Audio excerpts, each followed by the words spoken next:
Hello everyone, welcome back to the next chapter journey.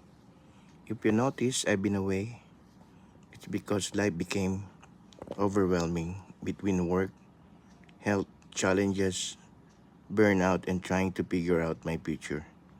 I needed time to pause, reflect, and heal.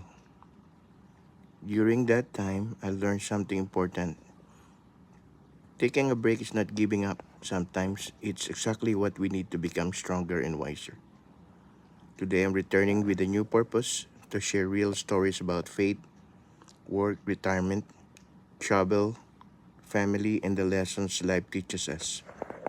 If you're starting over, rebuilding, or simply looking for hope, you're in the right place. Thank you for staying with me.